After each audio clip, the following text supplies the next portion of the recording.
l'invité de la matinale. KTO Radio. Institué par le pape François en 2019, le dimanche de la parole de Dieu est célébré ce dimanche 21 janvier. C'est une journée pour approfondir, célébrer et proclamer la parole de Dieu et la richesse des Écritures. Quel est le sens de cette journée et comment s'est-elle déployée depuis sa création ? Nous avons le plaisir d'en parler avec le père Cyprien Comte. Bonjour. Bonjour.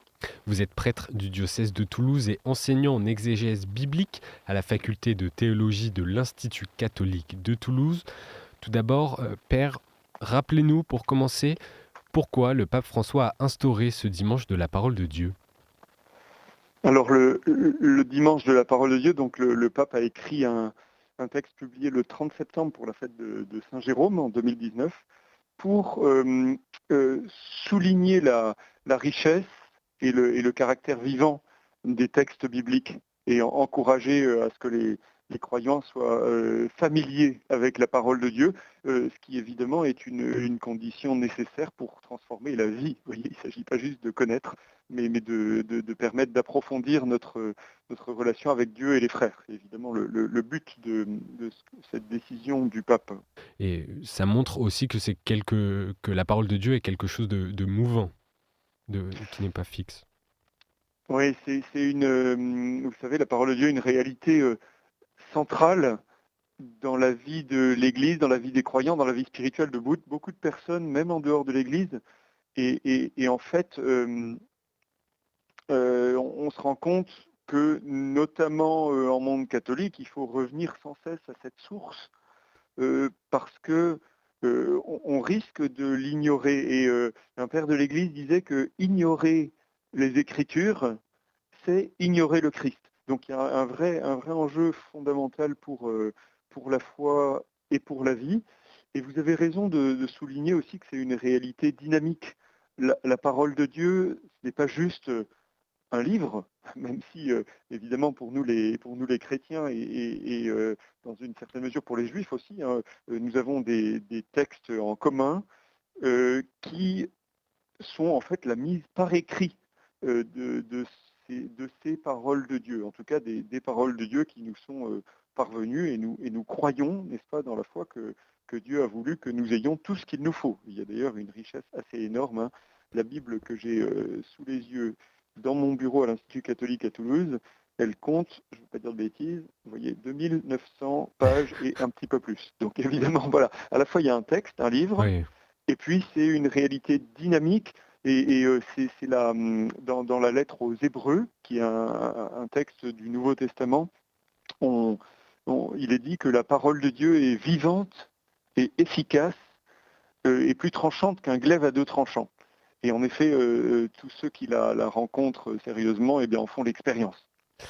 Je voulais juste revenir, je ne vous ai pas interrogé en début d'interview, sur la date précise. Ce n'est pas un hasard si la date du dimanche de la parole de Dieu correspond au 3e dimanche du temps ordinaire, moment également de la semaine de prière pour l'unité des chrétiens. Vous avez raison de le souligner, parce que la réalité fondamentale de la vie des chrétiens, c'est évidemment pour nous catholiques, hein, la parole de Dieu et les sacrements. Il se trouve que nous partageons avec toutes les confessions chrétiennes, avec tous ceux qui savent, croient fermement qu'ils sont sauvés par le Christ, qui est l'horizon et la signification de notre vie. Eh bien, nous trouvons tous, catholiques bien sûr, mais aussi orthodoxes et protestants, nous trouvons tous une source vraiment dans la parole de Dieu. Chez nous les catholiques, on a pris l'habitude de dire que la révélation divine se fait par la parole de Dieu interprétée dans l'Église. C'est-à-dire que la parole de Dieu est unie de manière indissociable, parce que c'est aussi elle qui nous la transmet et qui est même à sa source, c'est à la tradition de l'Église. Mais quand nous parlons avec les protestants et quand nous prions ensemble et quand nous prions pour l'unité des chrétiens, il est bon de pouvoir lire, étudier, méditer la parole de Dieu ensemble. Et c'est aussi ce que nous pouvons faire avec les orthodoxes, même s'ils ont une autre tradition de lecture. Nous sommes d'accord sur vraiment un large essentiel, pourrais-je dire. Donc c'est très important que dans cette semaine de prière pour l'unité des chrétiens, il y ait un dimanche, cette année le 21 janvier, qui est un lieu où nous pouvons entendre et essayer de vivre de la parole de Dieu ensemble, et puis y reconnaître aussi une source pour notre prière. Il faut d'ailleurs dire, on y reviendra peut-être, que la semaine de prière pour l'unité des chrétiens maintenant a une large extension et est très bien reçue dans nos paroisses, dans les églises catholiques, dans les communautés protestantes aussi. Et du coup, c'est très significatif et aussi une belle occasion pour mieux connaître, mieux vivre de la parole de Dieu, que ce dimanche de la parole de Dieu soit au cœur de la semaine de prière pour l'unité des chrétiens. Pour le partager avec nos frères orthodoxes et protestants. Vous avez parlé de Saint Jérôme au début de l'interview. Saint Jérôme a écrit « Ignorer les Écritures, c'est ignorer le Christ ». Quel est ce lien extrêmement vital entre la foi chrétienne et la parole de Dieu ? La foi, dit saint Paul, vient de ce qu'on entend. Et peut-être que beaucoup des auditeurs de notre radio en ont fait l'expérience. Il y a des paroles dans une vie qui peuvent nous bouleverser. Il y a des rencontres, des mots qu'on n'oublie jamais. Et d'ailleurs, par exemple, dans le premier chapitre de l'Évangile selon saint Jean, les premiers disciples qui ont rencontré Jésus se souviennent de l'heure à laquelle ils l'ont rencontré. C'est juste c'est un exemple concret pour montrer qu'en effet, la parole de Dieu est fondamentale dans notre rencontre avec Dieu, dans notre rencontre avec le Christ. De même, si vous permettez l'analogie, que les paroles que nous échangeons avec les personnes qui nous sont les plus chères, souvent marquent notre mémoire, notre intelligence, notre affectivité aussi. Et c'est tellement important. La parole de Dieu, elle peut se résumer en un mot, c'est le « je t'aime » que le Seigneur adresse à chacun de nous. Et en fait, toute l'Écriture sainte, toute la parole peut se résumer en ces mots. Alors évidemment, c'est un amour qui est gratuit, qui crée, qui rachète, et aussi qui est exigeant. Et je pense que ces mots parlent à tous ceux qui sont des éducateurs, notamment parmi les auditeurs. Voilà, donc la parole de Dieu au fondement de la vie de l'Église, au fondement de la foi, au fondement de l'action aussi. Tout ce que nous faisons, c'est parce que nous sommes mus par la parole du Seigneur qui résonne et qui continue de se répercuter et qui s'étend d'un bout du monde à l'autre. On dit que les cieux proclament la gloire de Dieu, c'est bien vrai, mais nous avons besoin aussi d'entendre les paroles du Christ, de méditer sur les paroles de Dieu et de les mettre en pratique. C'est fondamental. Et il faut dire aussi, au cœur de cette semaine de prière pour l'unité des chrétiens, que bien quelquefois d'autres traditions chrétiennes, ou peut-être aussi dans le judaïsme, et voire dans d'autres religions, nous rappellent que ces paroles que nous reconnaissons comme celles de Dieu sont primordiales pour nous. Et je voudrais revenir sur les premiers mots du motu proprio du pape François qui instaure ce dimanche de la parole de Dieu. Je le cite, « Il ouvrit leur intelligence à la compréhension des Écritures ». Qu'est-ce que signifie entrer dans l'intelligence des Écritures ?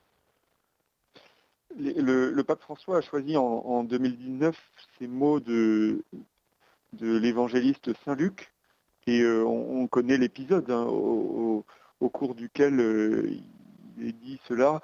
C'est Luc 24, verset 45. Il ouvrit leur intelligence à la compréhension des Écritures, et c'est à la fin de la rencontre entre Jésus et les deux disciples qui avaient marché vers Emmaüs. Donc on est très certainement à Emmaüs.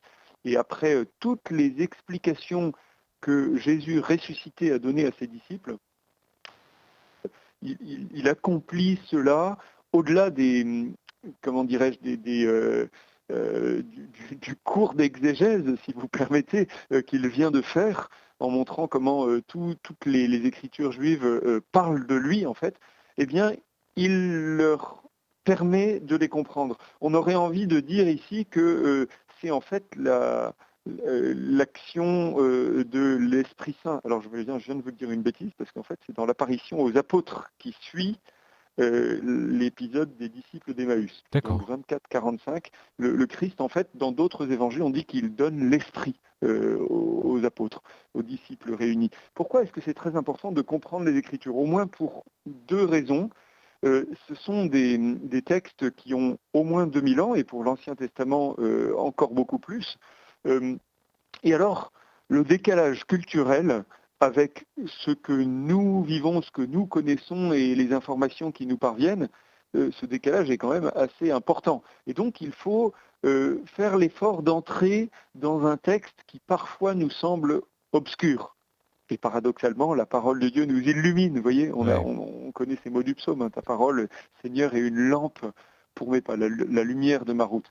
Et donc, il y a vraiment un enjeu, un travail à faire pour transposer dans notre intelligence d'aujourd'hui, d'hommes et de femmes du XXIe siècle, le message que les auteurs d'il y a 2000 ans et plus ont voulu transmettre, et notamment les paroles de Jésus. Et en fait, il y a un autre enjeu, c'est-à-dire que comprendre les Écritures, et il n'y a que Jésus ressuscité qui peut nous permettre cela, eh bien, c'est un enjeu existentiel fort pour nous.